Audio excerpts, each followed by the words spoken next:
أشهد أن محمدا عبده ورسوله. اللهم صل على سيدنا محمد. Jemaah salat subuh Masjid Raya Nur Hidayah yang insyaallah dimulakan Allah Subhanahu wa taala. Kembali kita mengikuti kajian subuh. Insyaallah pada pekan kali ini kita akan dibimbing langsung oleh Ustadz Haji Abdul Rahim MAG, kemudian dengan tema yakni bahagia bersahabat dengan takdir. Untuk itu kami minta kepada seluruh jemaah ya offline atau via Zoom untuk mengikuti kajian ini sampai waktu syuruk insyaallah. Kepada Al-Ustadz kami persilahkan. Assalamualaikum warahmatullahi wabarakatuh. Bismillahirrahmanirrahim. Alhamdulillah alladzi خلق الإنسان من سلالة من طين وهدى إلى صراط مستقيم. أشهد أن لا إله إلا الله وحده لا شريك له الملك الحق المبين، وأشهد أن سيدنا محمدا عبده ورسوله صادق الوعد الآمين. سبحانك لا علم لنا إلا ما علمتنا إنك أنت العليم الحكيم. رب اشرح لي صدري ويسر لي أمري واحلل عقدة من لساني يفقه قولي. Mari bareng-bareng. رضيت بالله ربا وبالإسلام دينا وبمحمد نبيا ورسولا. ربي زدني علما وارزقني فحما. أما بعد.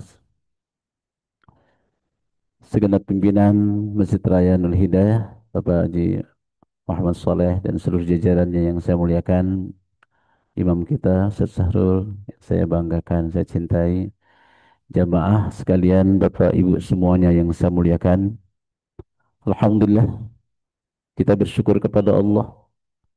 Kembali Allah memberikan kesempatan dengan nikmatnya untuk menjalankan sebagian kewajiban kita sebagai muslim muslimah, salat subuh berjamaah di awal waktu di tempat yang paling mulia di rumahnya. Teriring doa mudah-mudahan seluruh rangkaian ibadah kita sepanjang malam hingga fajar semuanya, zikir kita, tahajud, sedekah kita, salat subuh kita, semuanya mudah-mudahan diterima oleh Allah Subhanahu wa taala yang kelak akan menemani kita, teman setia, amal yang menjadi teman setia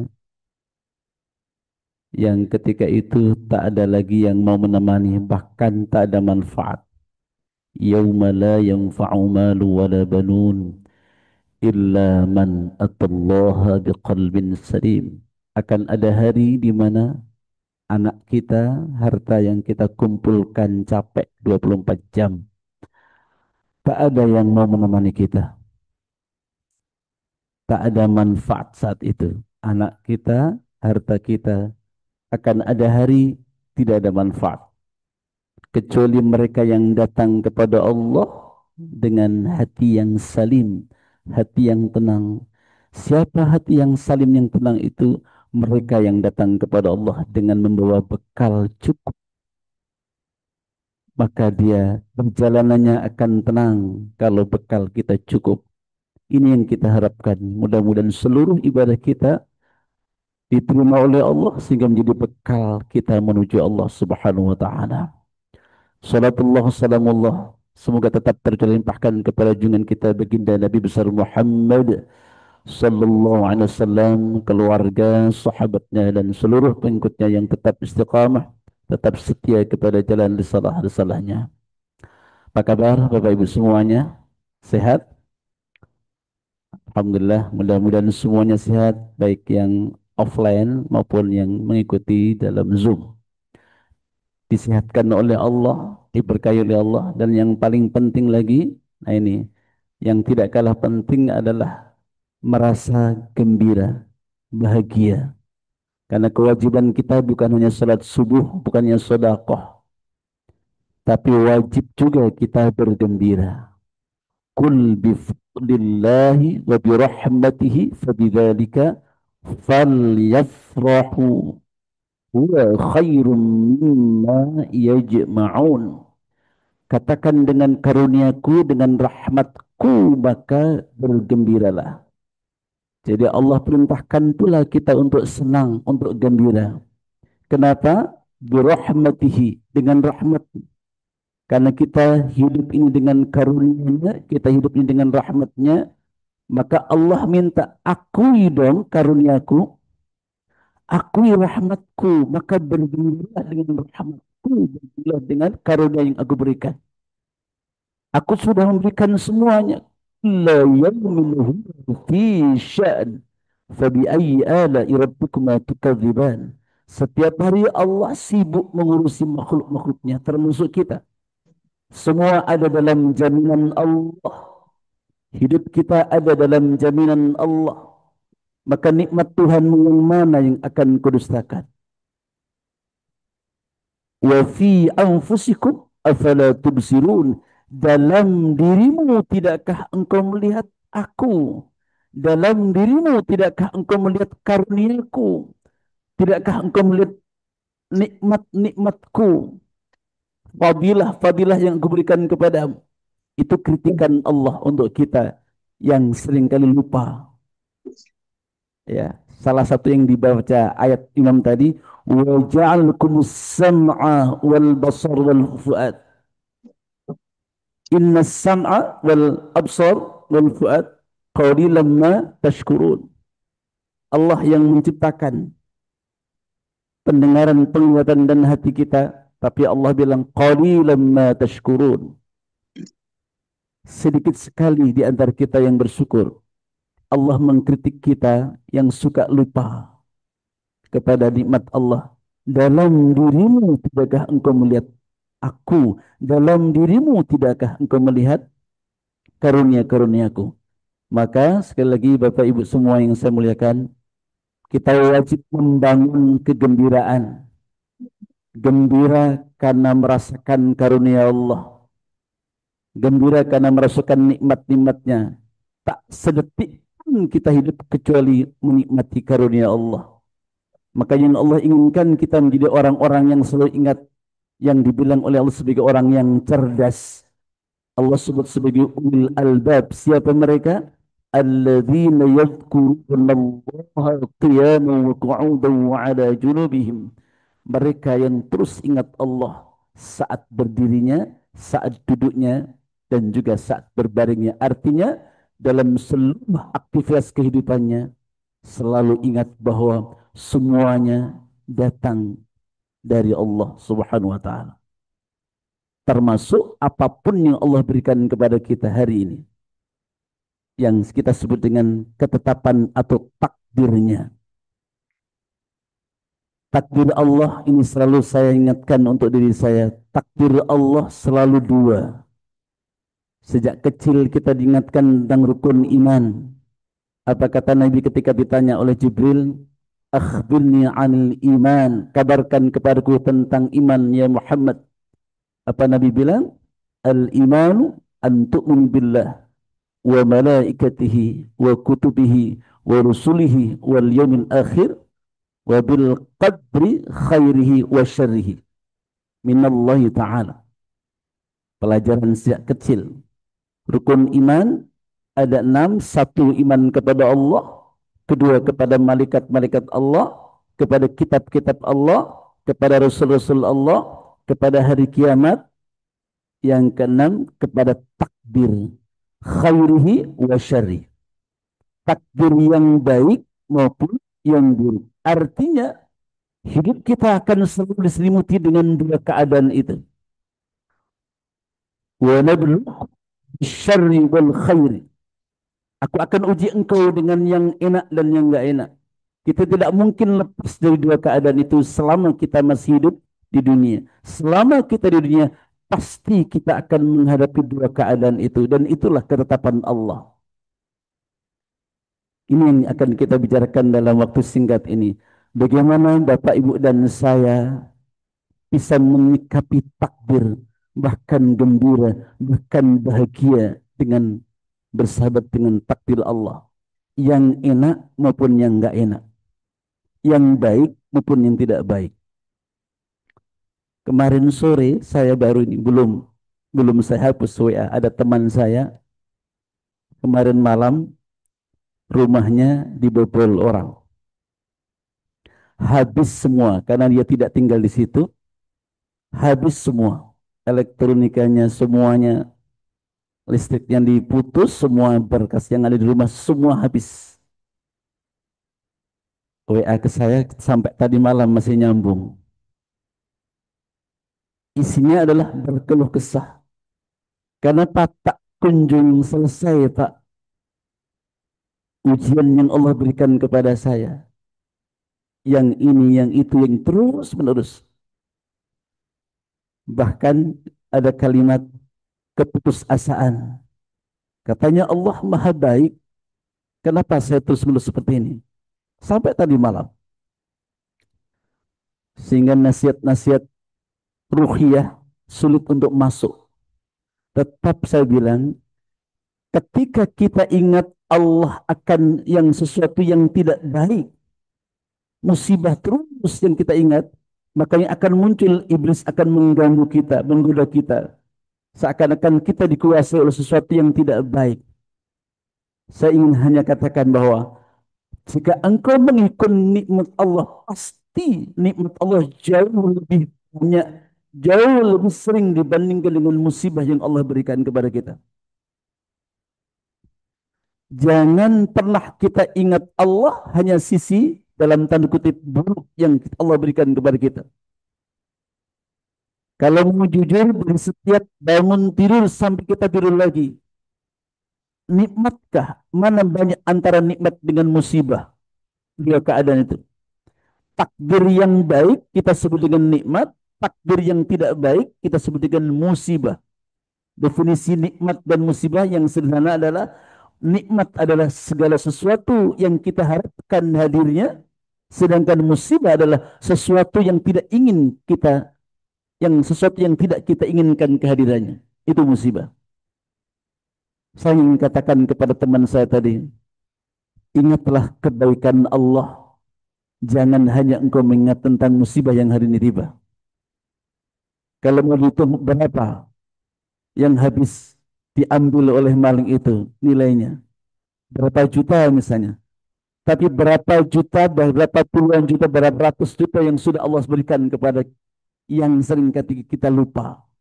Baru diem. Baru diem WA-nya. Tadinya seakan tidak mau nerima. Saya nggak tahu diem itu mau nerima atau sudah capek. Kalau sudah capek jawabnya. Karena saya sekak begitu. Saya bilang, jangan hanya ingat musibahnya. Semua kita ada musibah. Semua kita diuji oleh Allah. Dengan kadar yang berbeda-beda. Semua. Dari strata manapun kita akan selalu menghadapi keadaan itu. Allah yang bilang. Allah yang bilang. Pasti kita akan menghadapi dua keadaan itu. Takdir yang enak, nikmat. Atau takdir yang tidak enak, musibah. Dan Nabi Muhammad SAW juga telah memberikan jalannya untuk menghadapi dua keadaan itu. Dua keadaan itu dibilang oleh Nabi, apa yang harus kita siapkan? Yang Al-Ghazali menyatakan, jadikan sayap hidup. Apa yang harus kita siapkan? Dua yang sering kita ingat dan sering kita sampaikan. Apa itu? Sabar dan syukur. Sudah. Sabar ketika kita mendapati musibah, syukur ketika kita mendapatkan nikmat. Itu dua keadaan yang harus kita siapkan. Bahkan ketika orang mendapatkan musibah, Allah Subhanahu wa taala akan mengangkat derajat yang luar biasa jika kita punya modal sabar. Wa basyirus sabirin, berikan kabar gembira kepada mereka orang-orang yang sabar. Siapa mereka? Idza asabatkum musibah qalu inna lillah wa inna ilaihi raji'un. Mereka yang ketika Allah berikan musibah, ia mengembalikan urusannya kepada Allah dengan mengatakan, kami ini milikmu ya Allah dan akan kembali kepadamu. Bapak Ibu yang saya muliakan, perhatikan kalimat ini. Kalimat ini kan kalimat cinta sebetulnya. Inna lillahi wa inna ilaihi raji'un. Nih, ketika orang mendapat takdir yang tidak enak, Allah ajarkan kita untuk mengembalikan urusan kita sebut dengan al mengembalikan urusannya kepada Allah Subhanahu wa taala dengan kalimat sesungguhnya aku milikmu, kami milikmu dan akan kembali semua kepadamu. Ini kan kalimat cinta. Pada saat kita diuji oleh Allah, diberikan musibah apapun bentuknya, boleh jadi semua bukan kita. Saya ulangi, boleh jadi karena ujian-ujian dan kurut. Ketika kita jaya dulu orang dekat dengan kita, pada saat bangkrut orang meninggalkan kita. Saat kita sukses orang mendekat kita, ketika kita sedang terpuruk meninggalkan kita. Kita sedang sakit, ekonomi sedang tidak baik-baik amat. Penyakit menimpa diri kita tak kunjung sembuh. Mereka menjauhkan dengan kita. Belum problem rumah tangga, belum keluarga yang lainnya. Semua datang bertubi-tubi. Orang meninggalkan kita semuanya. Tapi kalimat itu seakan bilang, Ya Allah, aku tak peduli. Mereka kini meninggalkanku semua, Ya Allah. Bahkan ada yang ditinggalkan oleh keluarga. Ketika bangkrut, anaknya menjauh, istrinya menjauh. Ya, Masya Allah. Ada keadaan kan seperti itu. Tapi Allah ajarkan kalimat itu seakan, Ya Allah, hari ini semua meninggalkanku. Anak, istri, mungkin suami, teman-teman, sahabat-sahabat yang dulu dekat. Tapi aku tahu engkau tidak meninggalkanku, Ya Allah. Aku ini milikmu, Ya Allah. Inna lillah. Sesungguhnya aku milikmu. Coba. Kan keren ini. Jadi dalam duka yang luar biasa, kenapa Allah perintahkan kita untuk mengucapkan kalimat istirja? Mengembalikan semua kepada Allah. Karena seakan Allah hendak mengatakan, aku tetap setia menemanimu. Setiap apapun engkau. Bagaimana kita? Jika kita merasakan itu, bukan duka boleh jadi. Duka secara fisik iya. Tapi akan ada kesejukan luar biasa. Mereka semua meninggalkanku ya Allah. Tapi aku yakin engkau tidak meninggalkanku. Karena aku ini milikmu. Itu yang engkau bilang kepadaku. Inna lillah. Sesungguhnya kami milikmu ya Allah. Mesti engkau tidak akan meninggalkanku. Maka Allah bilang memberikan apa kepada mereka? Laika alaihim salatu min rabbihim wa rahmah. Mereka orang yang memberikan urusan kepada Allah ketika mendapatkan musibah. Mereka itulah orang-orang yang mendapatkan salawat dari Allah dan rahmah. Itu hadiah orang yang sabar. Tapi memang tidak mudah. Sampai pada titik itu tidak mudah. Disinilah kemudian para ulama mengajarkan bagaimana cara agar supaya kita akad dengan takdir lalu berbuah bahagia. Paling tidak dalam kesempatan ini tiga poin yang ingin saya tegaskan dan saya sampaikan dalam perspektif Quran dan Sunnah yang dikemukakan oleh beberapa ulama. Yang pertama, agar supaya kita sampai pada titik bahagia, bahkan ketika mendapati takdir yang tidak enak. Yang pertama diperintahkan bukan hanya ada keyakinan tentang takdir dalam diri kita, tapi meyakini bahwa apa yang hari ini Allah berikan kepada kita, itulah yang terbaik untuk meyakini bahwa apa yang Allah tetapkan dalam kehidupan kita adalah sudah digariskan oleh Allah jauh sebelum alam jagat ini diciptakan. Bahkan bukan hanya sekedar itu, tapi meyakini bahwa inilah yang terbaik untukku menurut Allah hari ini. Ma asabakum min musibatin fil ardi la fi anfusikum illa fi kitabim min qabli an nabraha. Hadid 22.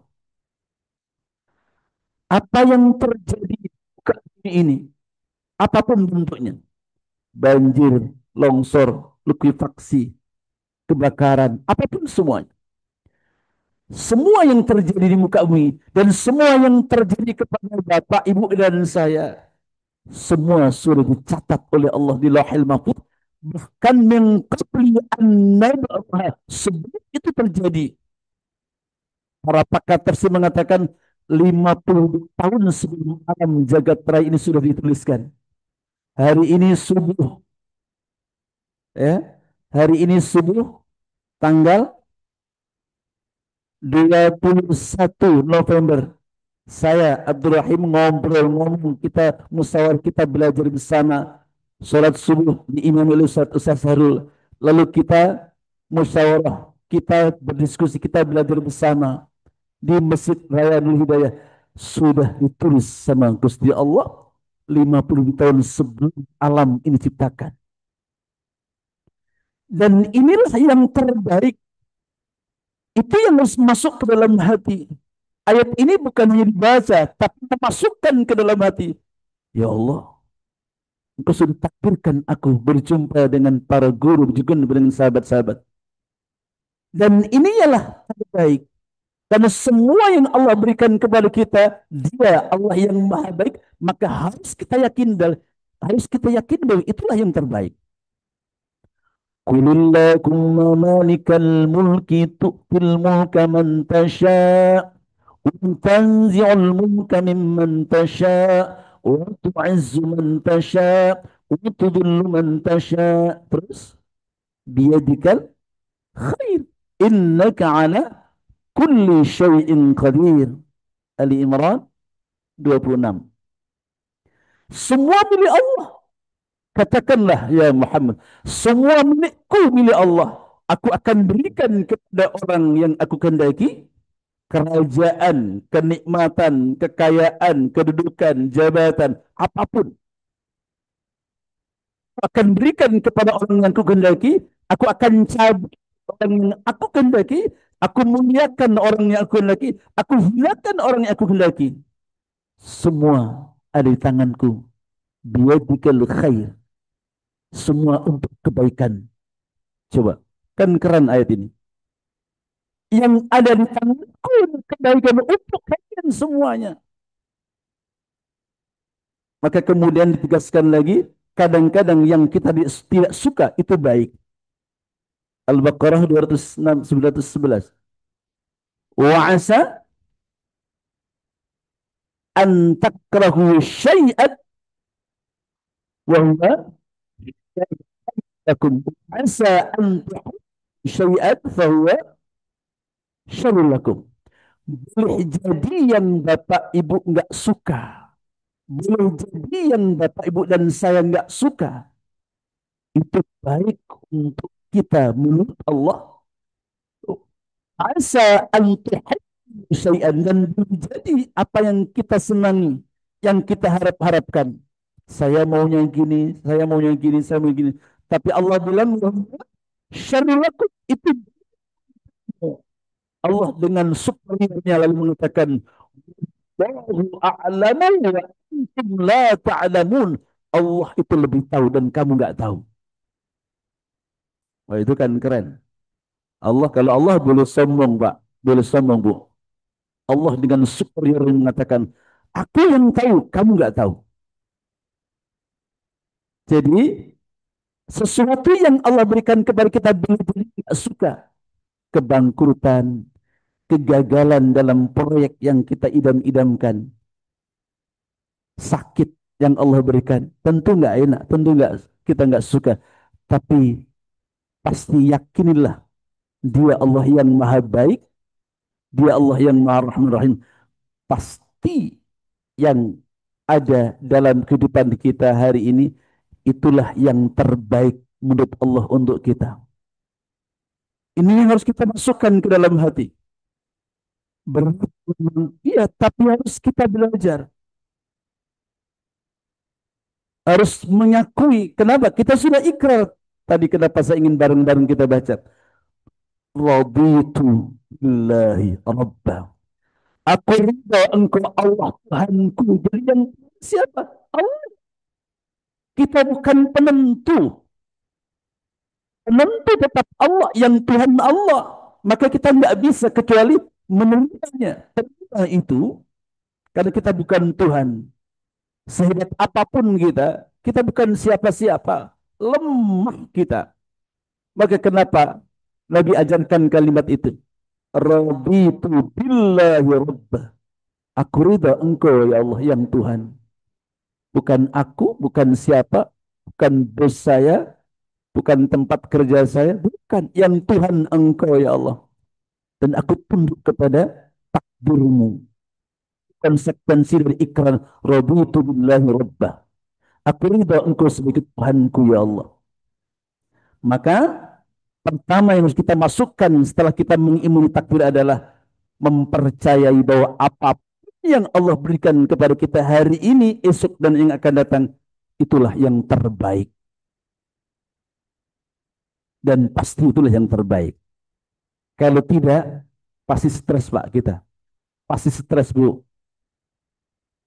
Itu yang harus kita masukkan. Meyakini. Karena kalau tidak, bahaya. Allah mengancam dengan hadis kutsinya. Apa kata Allah? Malam yarbi'i walam yasbir alal bala'i falyakhruj min tahti samawati wal ardh wal yaltamis rabban siwa. Siapa yang tidak ridha dengan takdirku, nggak sabar dengan musibah yang kuberikan, silakan keluar di langit cari Tuhan selain aku. Ini kan bentuk murka Allah yang luar biasa. Jadi satu, yakini bahwa apa yang Allah berikan kepada kita hari ini dan esok dan akan datang, itulah yang terbaik. Insya Allah bisa meredam kegelisahan dan kegalauan. Satu. Yang kedua, yang disampaikan para guru-guru kita untuk agar supaya kita bahagia dengan takdirnya adalah yakini bahwa seberat apapun yang Allah berikan kepada kita tak mungkin melampaui batas kemampuan kita. Artinya pasti kita sanggup. Ayatnya sudah hafal semua kita. La yukallifullahu nafsan illa wus'aha. Ayat ini jangan hanya kita baca malam Jumat ketika tahlilan. Jangan. Masukkan betul ke dalam hati. Ini dua ayat akhir Al-Baqarah dikatakan oleh para ulama sebagai mutiara yang Allah berikan kepada Nabi Muhammad dan bukan kepada nabi-nabi terdahulu. Karena di ujungnya ada doa yang keren, Pak. Doa yang hanya Nabi diberikan oleh Allah, bukan kepada nabi-nabi yang lain. Setelah kita mengakui, meyakini bahwa tak mungkin Allah memberikan musibah, ujian kita kepada kita melampaui kemampuan kita. Pasti kita sanggup. Jadi yang harus kita masukkan ke dalam hati, seberat apa musibah yang Allah berikan kepada diriku, saya pasti sanggup. Kenapa? La yukallifullahu nafsan illa usham. Tidak mungkin Allah tidak akan berikan musibah. Allah tidak akan berikan beban kepada kita apapun bentuknya melampaui batas kemampuan kita. Ya, ini yang harus kita yakini. Maka kalau ada orang misalnya ketemu di masyarakat, ih berat sekali ya musibah, berat sekali ujian dia, langsung ingat ayat ini. Tak mungkin Allah memberikan ujian melampaui batas. Pasti sanggup dia. Ada keluarga, orang tuanya meninggal, anaknya masih kecil-kecil, lalu orang pada gunjing. Gimana nanti? Gimana nanti? Loh, sudah ngaji 30 tahun, kalau masih mikir gitu, harus malu kepada Allah. Gimana nanti? Gimana nanti? Emang urusan siapa? Allah marah. Pasti Allah marah. Emang selama ini yang ngasih makan siapa? Dikira bapaknya yang meninggal? Tidak. Innallaha yabsutur rizqa liman yasha. Allah yang bagi rezeki kok. Cuma dilewatkan Kemarin dilewatkan kepada bapaknya, nanti akan Allah lewatkan. Pasti. Selama kita masih hidup, pasti masih ada rezeki. Dari mana nanti? Itu urusan Allah. Pasti akan Allah jumpai jalan itu. Maka ada sebuah kalimat mengatakan, jika takdir sudah dituliskan oleh Allah, pasti akan menemukan jalannya sendiri. Siapa yang membuat jalan? Allah. Nah ini, harus memiliki pemahaman seperti itu. Kita sudah lama belajar tauhid, harus yakin. Tauhid harus mengantarkan kepada kita pemikiran bahwa selama orang masih hidup, selama itu pula masih ada rizki dalam jaminan Allah. Ada dalam jaminan Allah. Nggak usah khawatir. Itu poin yang kedua. Jadi tidak mungkin Allah memberikan beban musibah melampaui. Insya Allah akan menenangkan kita. Yang ketiga, yang terakhir. Udah mau masuk suruk. Dua tiga ya sekarang? Oke. Dua satu, 2 menit. Oke. Yang ketiga, yang terakhir, agar supaya kita bisa bahagia dengan takdirnya Allah adalah yakini bahwa setiap musibah, apapun bentuknya, sesungguhnya adalah kafarah atas dosa-dosa kita. Penghapus akan dosa-dosa kita. Hadis sahih diriwayatkan oleh Imam Bukhari Muslim. Nabi Muhammad SAW mengatakan, "Ma yusibul muslima." Apapun musibah-musibah yang Allah berikan kepada seorang muslim, bentuknya apapun, duka, wasabin, wanasabin, wajasmin, semuanya, letihnya, sedihnya, hatta syaukati syakuha, kata Nabi, hingga duri yang menusuk kaki itu, illa kaffarahullah biha minal khataya, kecuali saat yang sama Allah sedang menghapuskan kafarah biha, menghapuskan dosa-dosa darinya dari seluruh kesalahan-kesalahannya. Jadi nggak ada yang tidak bermanfaat, tidak ada apa yang ditetapkan oleh Allah kecuali untuk kebaikan. Walaupun Bapak Ibu tidak boleh berpikir kalau begitu, kalau orang mendapatkan musibah itu sebabkan karena dosa-dosanya, tidak otomatis, tidak selalu, tapi bahwa musibah yang Allah berikan kepada kita itu menghapus dosa, yes. Karena itu yang dikatakan Nabi. Tapi tidak semua musibah itu disebabkan karena dosa kita. Nabi Muhammad, Pak, Bu, adalah orang yang mendapat ujian yang paling tinggi. Tak ada yang lebih berat ujian yang Allah berikan melebihi Rasulullah. Coba, kurang apa ujian Allah? Nabi Muhammad seluruh putranya meninggal, Pak. Sebelum Nabi Muhammad, kecuali Fatimah. Tiga putranya wafat melebihi beliau, mendahului beliau. Tiga putrinya mendahului. Cuma satu, Fatimah, yang setelah Nabi. Sakit yang diderita Nabi jelang wafatnya dasar. Ekonomi, Masya Allah, Bapak Ibu sering mendengarkan bagaimana Nabi pernah menahan lapar 2-3 hari sampai mengganjal perutnya dengan batu.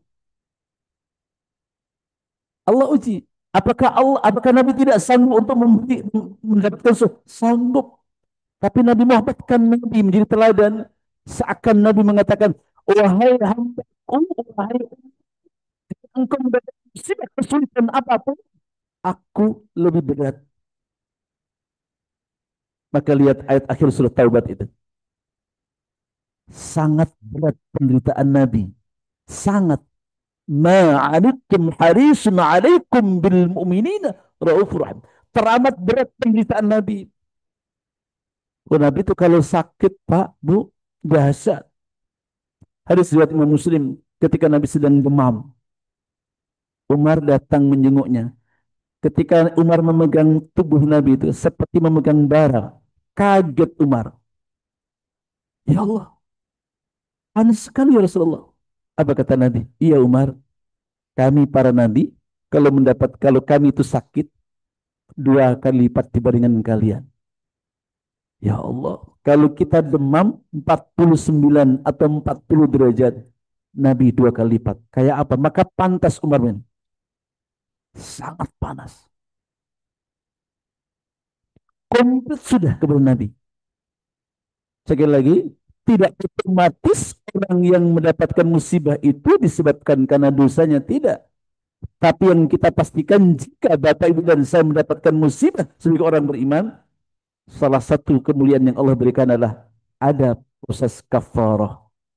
Karena musibah itu boleh jadi menjadi peringatan, boleh jadi menjadi ujian. Yang ketiga adab. Naudzubillah, yang ketiga ini. Minimal peringatan lah. Ada kalanya musibah menjadi peringatan. Kita tadinya orang baik, tapi kemudian kita banyak maksiat, masih lalu diuji. Lalu ingat kepada Allah, ya selama ini aku lalai. Itu peringatan.